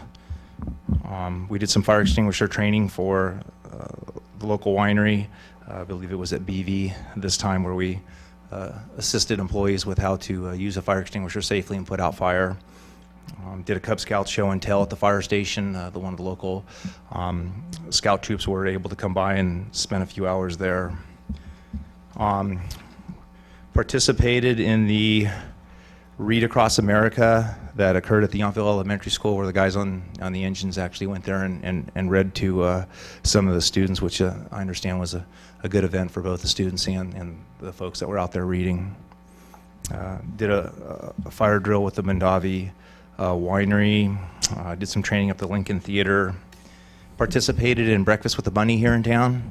I understand another good event. Unfortunately, I was not able to attend that, but I understand it was a good event. We did training with multi-agency with Napa City during this quarter. Went down there and multiple times did rotations through a mid-rise drill we did in one of their hotels. We worked very closely with Napa City and continue to do joint training with them for both departments' benefits. Let's see. We looked like we auctioned off another dinner for the annual Red and White Affair, I believe, which is for the school. I believe that's what it is. Is that what that is for? Right. I believe. Yep. So actually, it looks like 2. Yeah, it looks That's like right. 2. So pretty successful fundraising event there. And there's quite a few dinners that are going on throughout the valley at different times and stuff. Sometimes we get stretched pretty thin trying to put on some of these dinners for folks, but most of the time it goes to great charities and causes, so they're trying to get out there and donate their time. The Explorer Academy, as you've probably heard in the past, is run out of the Yountville Fire Station for the Napa County Fire Explorers. This year the Academy was down in Southern California. We did send a few of the local explorers down there along with some of our career firefighters as adjuncts to participate in the week-long training exercise that basically gives these young firefighters the first, or explorers the first taste of really what it's like to try to be a firefighter going through an academy thing. They get to engage in everything from auto extrication to fighting fires, etc., in a controlled environment. It's a statewide event, and it was very successful for the explorers. And again, the Napa Firewise Chipping Program is up and running. I understand they're pretty busy. They got a little bit of a backlog they're trying to play catch up on. Things are drying out a little earlier this year, and definitely encourage anyone in the town that has any kind of clearing projects, brush, prunings, etc. They want to get chipped up. It's a free it's a free service that if you go to napafirewise.org, you can sign up for, and someone will come out there with the chipper and get all your chipping done for you. And I think that is about it. Are there any questions? Any questions about the report? Vice Mayor. My only statement is it's interesting, maybe we should change your name again, that you only had 1 fire in the town, your CAL FIRE, and everything else you're doing is maybe rescue. So I always find that fascinating that you guys do a whole lot more in the community than fire. Absolutely. I mean, fighting fire is actually a pretty small portion of the job. We try to do a good job with prevention, getting out there so we don't have those fires and have to deal with them. But yeah, medical aids definitely take up the majority of it, and training follows right in behind it. But we like it that way. When there's not a lot of fires, that's a good thing. I know the town is probably glad to see there was no big events within the town. So Absolutely, thank you. Well, and I just want to remind folks that may or may not be aware that we have some special equipment right here at our CAL FIRE station because of our proximity to the middle of the valley that allows you to be able to respond. But we benefit from that it's right here in case we do need it. Hopefully we won't ever need your search and rescue, your specialty apparatus like you dealt with that pond rescue. yeah, no, it's good resources to have here locally. You have the aerial, and then you have, of course, the rescue team is run out of the Youngville station, highly trained individuals to deal with all kinds of confined space stuff. I mean, we get everything from people falling into tanks and wineries, etc. And that's basically housed and run out of the Youngville fire station. The last thing I just wanted to recognize again, you mentioned the emergency training up at the Lincoln Theater. And I just wanted to, again, thank you, and on behalf of the crew that went up there, they were very accommodating to all the volunteers that the theater will be using throughout the season, and they really went out of their way to be there when the volunteers could be there, and it's critical that we educate everyone up there because it's a huge facility when full, especially. It's a real challenge if there's any problems, and they did a great job of educating all the volunteers up there, so thank you on their behalf for the extra effort they put in there. Good. Well, I'm glad to hear it. We're here to serve the public, so that's who basically we work for. So. But I'm a little disappointed that I've been priced out of the firefighter dinners at this point. They've become so popular that they're doubling down on the high prices they're able to get at these auctions. So. Well, I know I couldn't afford it. That's for sure. It's for the children. I know. We're still trying to book the one that we got last year, but yeah, that's also a lot of fun. The guys obviously get into it and have a great time, and they're getting better and better at I don't want to say selling themselves, but providing a service to the community. Good. So thank you very much. Thank you. Okay. Thank you. Next up, I'll report on our Sheriff's Department quarterly report. Welcome back to the reporting. Cal missed everybody. He sends his best. Very sorry you couldn't be here tonight. Yeah, it's good to be back. I'm sorry I was out of town training for the last couple. So, good evening, Mayor and council members. I'm here for the quarterly report for January through March of 2013. The most significant community event for us, of course, was Taste of Youngville. Fortunately, there was no law enforcement issues during that. There was no arrests made, no misdemeanor citations. A few parking sites were issued, and our posse helped out with some of the traffic control. But it seemed to go really smoothly. There was no complaints from our side. Everything went great. As far as reviewing crime trends, you guys have seen the statistics for this quarter. In looking back and comparing those statistics to the same time period last year, there wasn't a whole lot of change. Things were very similar. The number of calls for service and the number of reports taken were virtually the same, really close. Number of arrests was slightly down from 6 last year to 4 this year.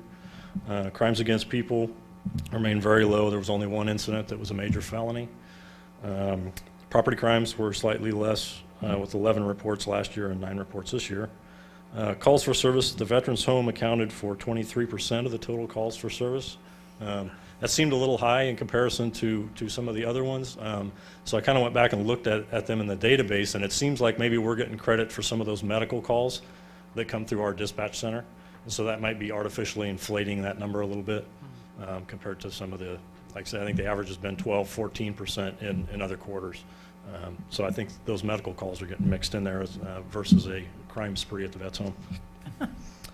As far as major incidents, we did have one major incident. The only major felony that we had was on March 13th. We responded to a call of a juvenile who has a history of emotional and behavioral issues. And we went out to the house and found out that he had chased his guidance counselor out of the house at knife point. We got there, he wouldn't drop the knife, was very suicidal, begging the police to shoot him, things like that, which we don't normally get in this town, fortunately. In that case, we were able to get control of him, fortunately without any injuries to anybody else. He's now in the mental health system and it has actually returned back home. But we're hoping that between mental health and child protective services, they're going to be able to work with him and solve his issues. But with all the officer-involved shootings and everything on the rise over the state, that was, I think we were fortunate that we were able to take care of this one without any injuries to anybody. For traffic enforcement and collisions, collisions were down in the first quarter from 6 last year to 2 this year. And I think we're discovering in contacting with CAL FIRE back and forth, our numbers end up getting pulled up different. And I think ours are based on actual written reports taken, where theirs are based on responses, because we're finding a little bit of conflict. They're saying we had 5 and we're saying we only had 2. And I think that's just a difference in the reporting and the way that our stats are pulled out. So the only injury accident occurred up on Highway 29 and was caused by inattention of the driver. So I haven't seen any kind of patterns or issues with traffic signals or traffic controls or road issues. And as for the future, our department is feverishly working towards plans for the Bottle Rock event that's going to be happening. We're making some changes to scheduling and stuff here in town to try to maximize coverage for that week, and particularly in the nighttime. So if any of that does boil over up in this area, we're going to have extra personnel around. So that's about it. You beat me to that question. You beat me to that question I was going to be asking. So, any other questions from Councilmember Moeller? Yeah, I wanted to talk about the traffic citation. So, just so I'm right, if somebody runs a stop sign, you would give them a traffic citation? Yes. All right, so is this an error when we only give out per month 2 to 5? I mean, I guess I walk around a lot.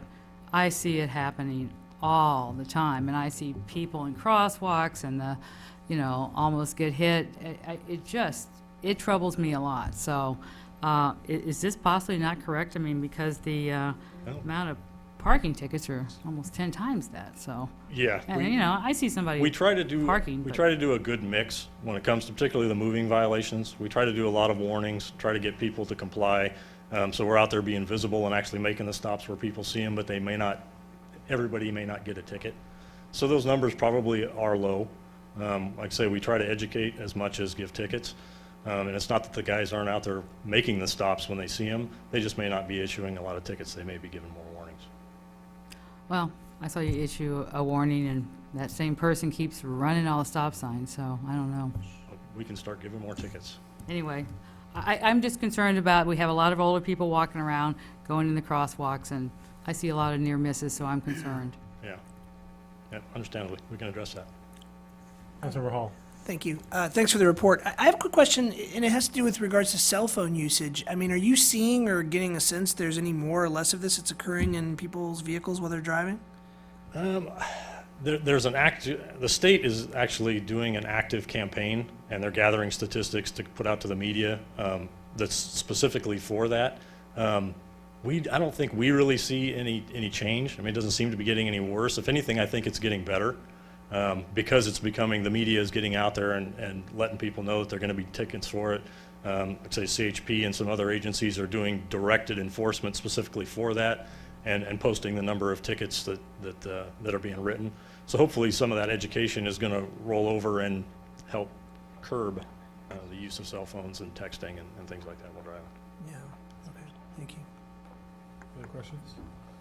I did want to commend you and the department on the type of response you gave. It's with that one juvenile, for example.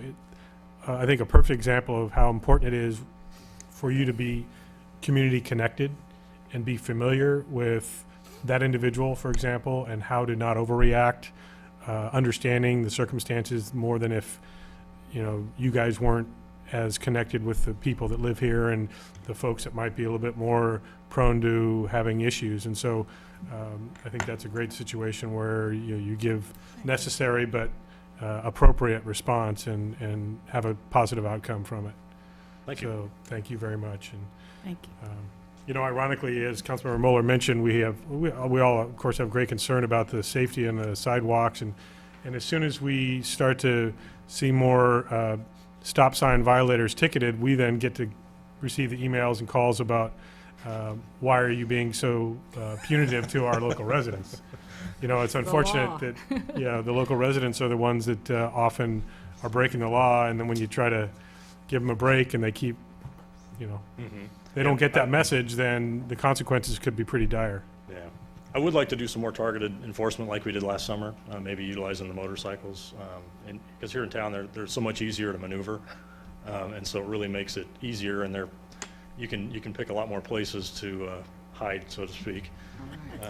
Not that we want to be covert, but they don't necessarily see you as well. And so it was a really effective tool last year, and I'd like to do more of that. Even the vehicles parked out in front of the substation at one of our busiest intersections, I think at least impacts those that don't know that they're empty. Not always empty, but occasionally empty. And I'm grateful that they're parked there, so continue that, please. All right. Thank you. Great, thanks for the report. Thank you much. Thank you. Need to get back to my screen. We're going to move on to item 10, which is public hearings, of which we have none. Next up, administrative item, our Youngville Arts Commission. The votes are in. Yes, they are. For this item, we are formally appointing the 5 initial individuals to the Youngville Arts Commission, and those individuals will be serving staggered 2- and 3-year terms that will be drawn by lot when they meet. There will be 3 3-year terms and 2 2-year terms. And at the close of the filing period, we received 7 applications for 5 positions, so a really nice turnout. And we received applications from Jacqueline Warren, Vincent Zeus, Nancy Gates, Christy Shepard, Violet Hover, Kimberly Cook. And we also received an application from Lupe De Leon, who has since withdrawn his application following the writing of the staff report.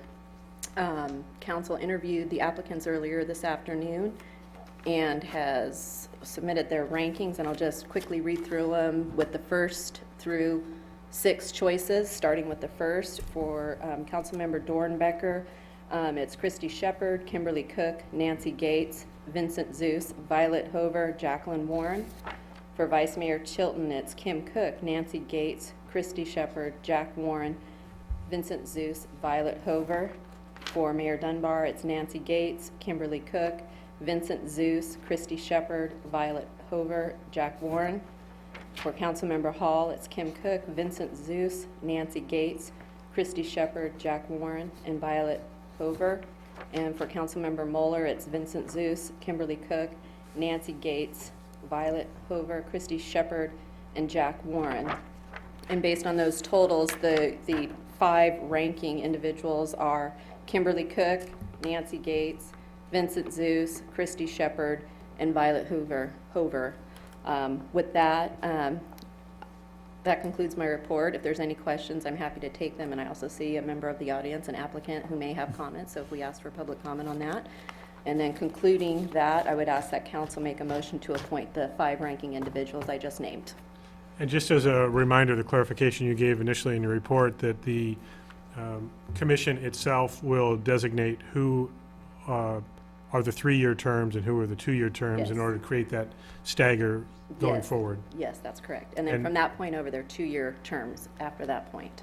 And the ranking has no impact on whether there's a chair, vice chair, anything to the commission. No, they'll That's just- appoint those after they meet. They'll start doing that Just so- initial meeting appointment, general administrative items. Right. Since this is a brand-new commission, I want to Yes. just make sure that everybody's Yes. clear on that. So if you sat through the whole thing, so if you'd like to make a comment. Well, just want to say thank you very much, everyone, for this opportunity. I'm looking forward to the experience with working with all you guys, Samantha and all of you. Thank you. Great. Thank you again for your interest. Congratulations. Congratulations. And I will go ahead and entertain a motion for the appointments as presented by Town Clerk. I move that the appointments in the rankings that have been recited be appointed to the Arts Commission in Youngville. Second. All in favor? Aye. Thank you. And again, Vincent, thanks to you, and also thank you to all the applicants. I know I can say this quite comfortably. We had actually 7 Really very nice turnout. talented, invested, skilled applicants, which always it's great. It also makes things difficult for us that we have to leave anyone out. But hopefully, even if not appointed to the commission, that everybody that showed interest will be able to participate. And that's a Town good manager. segue, Mayor, if I would. one of the unique structures of this Youngville Arts Commission is that it does have an advisory committee component, and we certainly will reach out to those that have expressed an interest in serving as to whether they might be interested in serving on one of the advisory working committees. Excellent. And also through the interview process, we did hear individuals having particular areas of interest, and certainly we're going to encourage members of the public, even if they did not apply to this commission, to help support those areas. We did hear from a couple of the folks that have been working for a long time that the volunteer pool has been getting smaller and their energy levels have been getting taxed more and more, so it's really incumbent upon the community to help continue to allow our art effort to thrive. So again, thank you very much, and look forward to all your hard work and dedication on our behalf. Thank you. And you're under no obligation to stay here the rest of the meeting unless you want to. So we're going to move on to staff. Yeah, it may not be too long. Staff informational reports. There was talk about having one, but I'm not sure we have one after all. I think we can just announce that there's a Meet Your City Manager video series that was created representing our town manager, Steve Rogers, for the California City Management Foundation. And due to our technical difficulties this evening, we will not be able to play that video. But it is a YouTube video, and if people are interested, they could go to CCMF YouTube channel and watch it. And hopefully by the end of the week, we'll post on the town manager's page on the town's website. And that's it. What was the CCM what? CCMF YouTube channel, and it's the California City Management Foundation. Cool. Okay. Yeah, I'm not sure that we want people just to search Steve Manager in YouTube, or Steve Rogers in YouTube, because we don't know what videos might pop up. Okay. Search it earlier, and it's just the one. We're good? Good job. Okay. All right. Good job. I think that's thank you. I think I'm going to say thank you. Gumby outfits, crab hats, none of that in this video. Not moving videos. Thank you for that. Councilmember Hall. I was just going to say, could we search by Steve Rogers on YouTube, since I didn't want to commit all that to memory, but it sounds like we can, so. Sure. Thank you. Safely, Definitely yes. fun. You can. Safely, that is. Yes. The other Steve Rogers. All right, we're going to move on to council meeting reports and comments. Let's start with meeting reports. What do we have first? Flood Control and Water Conservation District. I did attend that meeting today. And to be perfectly honest, there wasn't a whole lot of administrative information that impacts us. The information of interest, I would say, was the North Bay Watershed Association appointees were made. Supervisor Caldwell is the primary board representative, and the alternate is Napa Councilmember Juliana Inman. Next up, Napa County Transportation and Planning Agency. I know we have that meeting tomorrow. Was there information from the previous meeting that you recall that? Not that I recall. Not sure. I think we've already had. We a already meeting since addressed then, that, yeah. actually, We that's met right. We and talked talked about about that, right.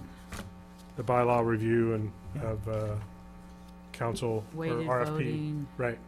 That's still to be coming. That's when they reopen the bathrooms. That's right. Okay. Public restrooms are available. No, remember. Napa County League of Governments, Vice Mayor, or is Sure. anyone in particular reporting on that? We, myself, Councilmember Moeller, and Councilmember Dorenbecker attended the NICLOG meeting in St. Helena last week, and it was in the special events room at Trevina, which I had no idea existed. So there is a very large downstairs room at Trevina. Who knew? It's very nice. What's that? I knew that there was one. Since You did, even though that's why you didn't go? Well, you asked who knew, and I raised my hand. All right. I there you did go. too. Thank you. I had no idea. Apparently everybody else knew. around more. There was a presentation by a representative from Visit Napa Valley on the Tourism. the tourist profile, and what we found out, kind of what we know, was we have a very unique and high-spending tourist in Napa Valley. They have a lot of great data that the industry is using to target different segments of the population. So that was a good presentation.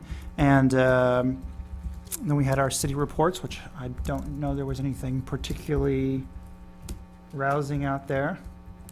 But St. Helena put on a nice little bit of a nice show with, they've got a lot of new council members up there who were all in attendance. And it was actually Calistoga this time who didn't make it to the meeting, so we won't give them too much grief. So it was a good meeting as usual. Any other information from that meeting, Nicola? Councilmember Mullin? No, but there was the policy committee meetings were in Pasadena. Go ahead, we can go straight to those. All right, they were, Nicola too, supported by that. So I attended the environmental quality meeting, and it was very interesting. The major thing that we actually talked about was banning plastic bags. So I think it was too bad we couldn't really roll it in. It was a different topic earlier, the presentation, but there was a lot of discussion about there are 4 new Assembly and Senate bills that will that revolve around banning plastic bags that are working their way through committee. The one bill that's the furthest along is AB 158, and that has been approved by the Natural Resources Committee and will go to the Assembly floor later this session, and there's a lot of expectation that it will be approved there. And 3 of the other bills are likely to also get approved if this one doesn't go through first. The only one that they didn't like was Walk's bill, because it was for incentives only and not a banning. And the reason I'm kind of telling you all this is because the league is supporting all these bills in part because of all the litigation that's going around to even all these 68 cities, counties, towns that have passed these. There's a lot of litigation going on. And so that's why they definitely believe the state is really going to pass one of these. And so all the money that's being spent with the litigation won't occur because it will be a state ban. So the state will take the brunt of it and no longer come here. And yes, the county is considering that, but they want all the jurisdictions to want them to do that. Well, Napa City is already kind of pulled out. So if we went with the county instead of the state, we would likely, if there were litigations for CEQA and EIR, first, for them to do those, they would pass on the cost to us. I don't know if there was litigation, if they would pass on those costs to us either. So it was a lot of unanimous support for going with supporting the state ban, which it was an it was unanimous with the Environmental Quality Policy Committee to do that. So it was another interesting anecdote during this discussion from another member on the committee, and he said if you want to go it on your own, he strongly recommended to pass a local ordinance instead of legislation for a ban, because if you put or don't do a local ordinance, put it on the ballot. A ballot isn't very expensive. If your community wants it and they pass it and there's a lot of support, you are exempt from any CEQA or EIR litigation. So, food for thought. Another policy committee report? Yes, Councilmember from Dornbecker. the League of California Cities, I attended the Community Services Policy Committee meeting, and we talked, as a matter of fact, about sex offender management and public safety policy. And there are 2 bills that are going through the legislature right now that are about coaches and how the state or the city or the county can provide. They want to be able to provide criminal background checks publicly on anybody who applies to be a coach. And the committee found this very problematic, because there are issues of confidentiality, and if there are also issues of if the information that comes up, for example, if someone had a DUI, and that was available for the public to see, there's no protection for that person. And so we decided in the policy committee that we needed a much clearer identification of what these bills will actually provide. One of them is, the staff recommendation was that we support it in concept, but it appears that they're both really a work in progress because they haven't thought through the ramifications of the cost, for example, of maintaining the records and making those records available for the town to take that on, where the town then becomes liable for the behavior of coaches in in private leagues, for example. So that was not, we said we need a lot more information about that. And then we had a wonderful presentation on the overview of historic preservation resources, which came at a very important time because you may know that we're doing the structural engineering for this building, which will make it for earthquake, because right now it's an unreinforced masonry building and it's not safe in the case of a major earthquake. So, but one of the things that came out, and we had this wonderful, we were in downtown Pasadena, which is a beautiful city, and the mayor of Pasadena gave a really moving description of what had happened in Pasadena, because Pasadena went through a downturn in the economy in the early 70s, and a group of businesses wanted to tear down the whole downtown and build a giant, make it all businesses. And then citizens groups formed, led by the spinsters of all things, in the local area, and they fought it. And instead, they started this preservation of the downtown, which is very beautiful. And it really saved the downtown. There's a lot more. And one of the things I thought that this gentleman said that made a lot of sense to me was the greenest building is the building that's already built. Because you're not tearing it down, you're not, So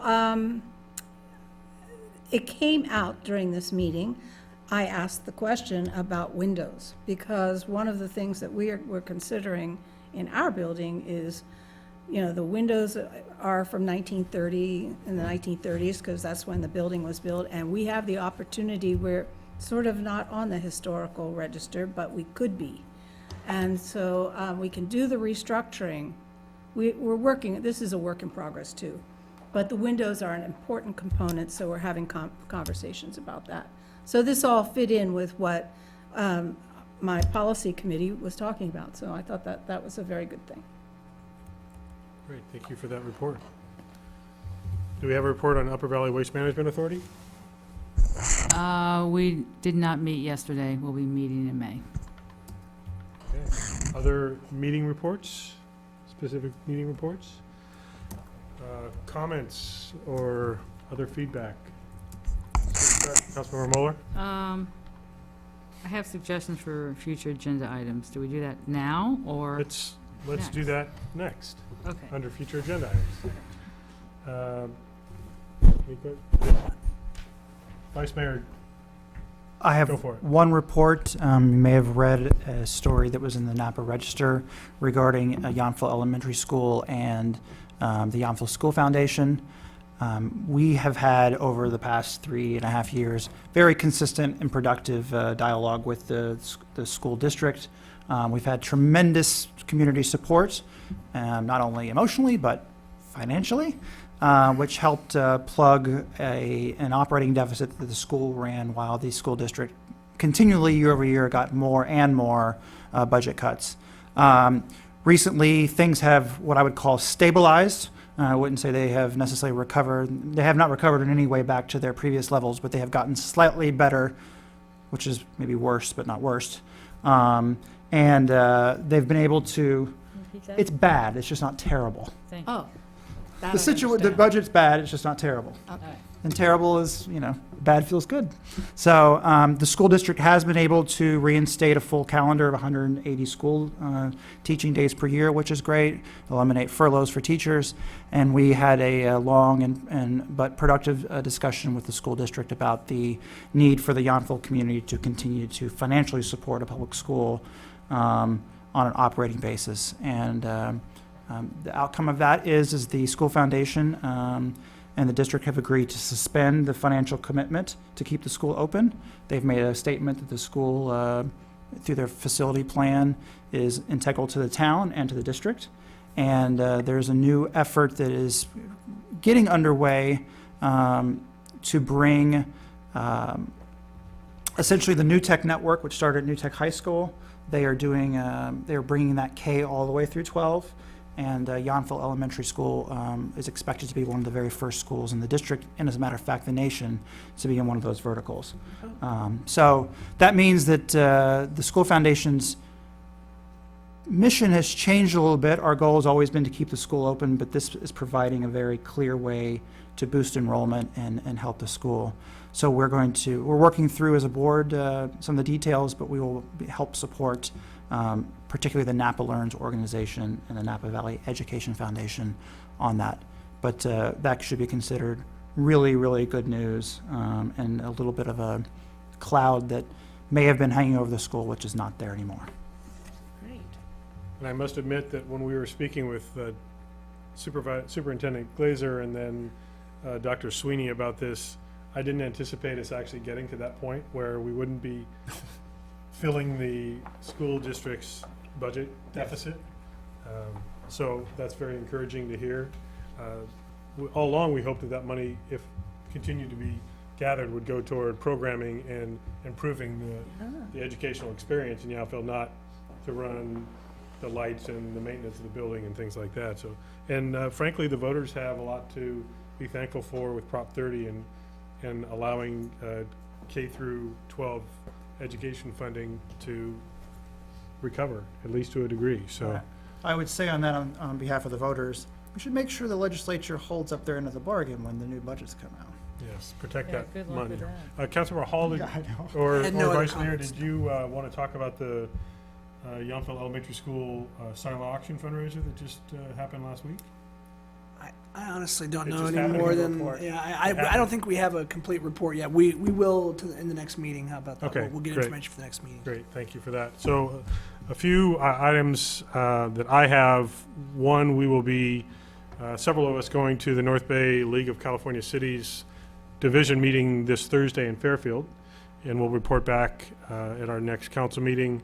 I wanted to remind folks about the Angels of the Valley show that's being put on by local photographer Mars Lazar at the Napa Valley Performing Arts Center at Lincoln Theater. That's Friday night, beginning at 7 o'clock.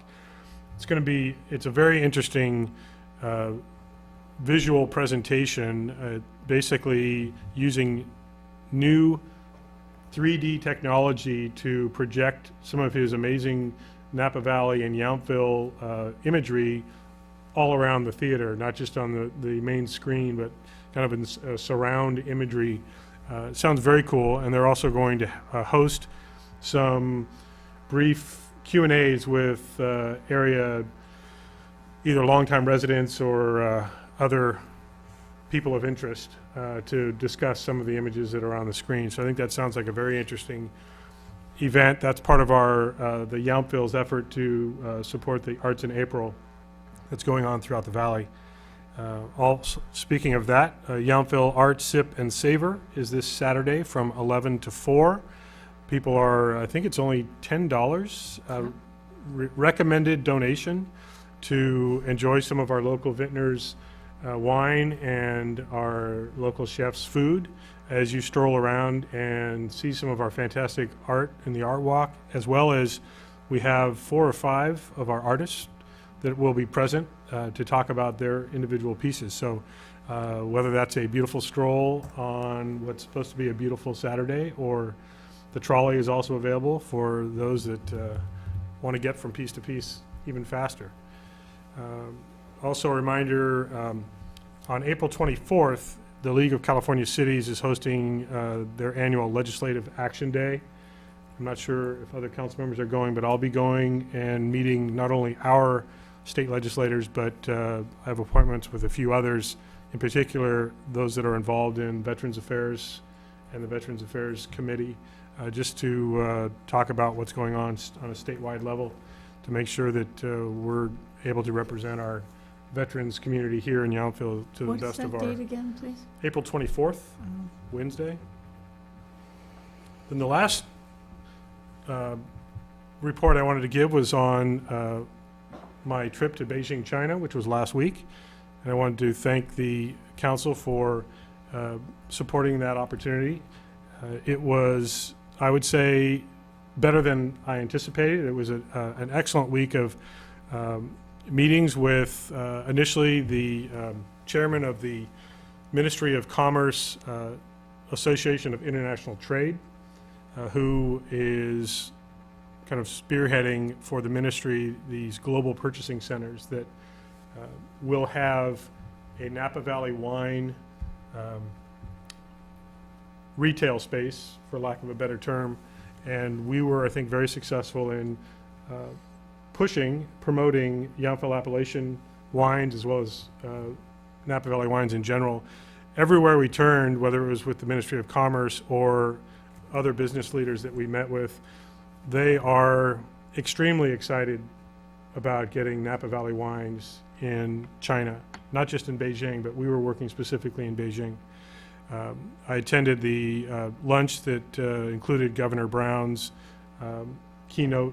It was a question and answer period, and he spoke about the opportunities that the state of California is looking forward to, both in trade as well as in investment opportunities throughout China. He then proceeded to sign half a dozen MOUs committing business interest in China to support the state of California.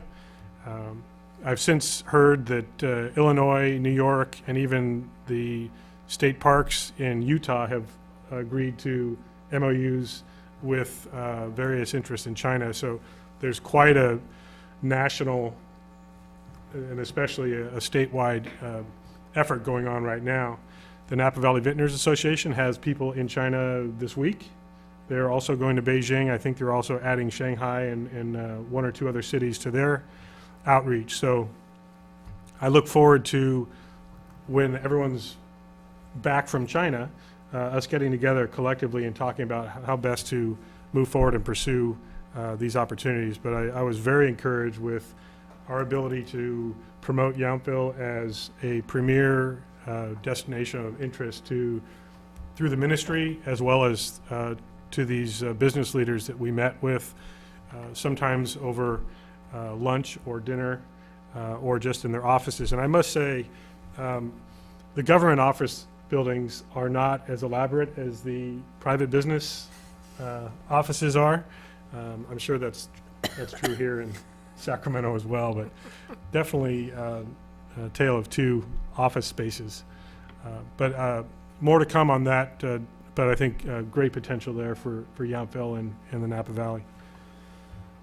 I think that's it for me. If there are no other comments or upcoming events, then we can move on to future agenda items. And Councilmember Moeller, you mentioned that you had an item of interest.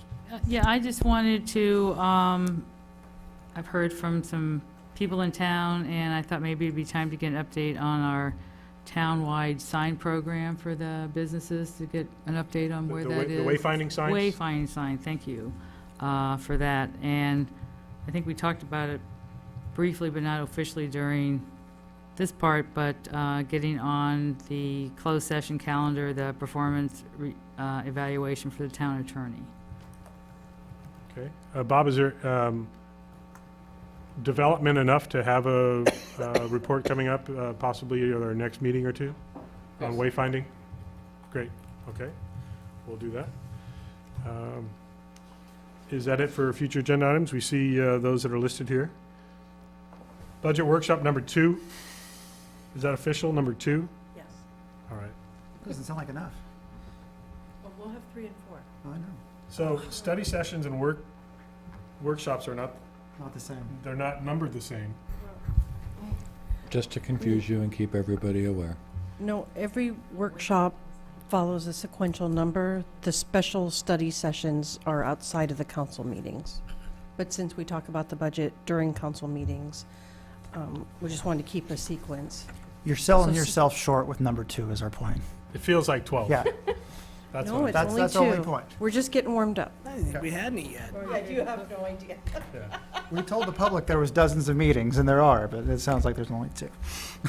Is this actually in the next town council meeting that we have that I can't recall? Is this a special set aside time that we're having that workshop or No, budget workshop number 2 will be at the May 7th regular council meeting. regular councils? Okay. Yes, and then we'll follow that with our 2 special workshops. That's what I thought. Yes. That's what I was getting at. Yes. Those special Yeah, workshops. Very special.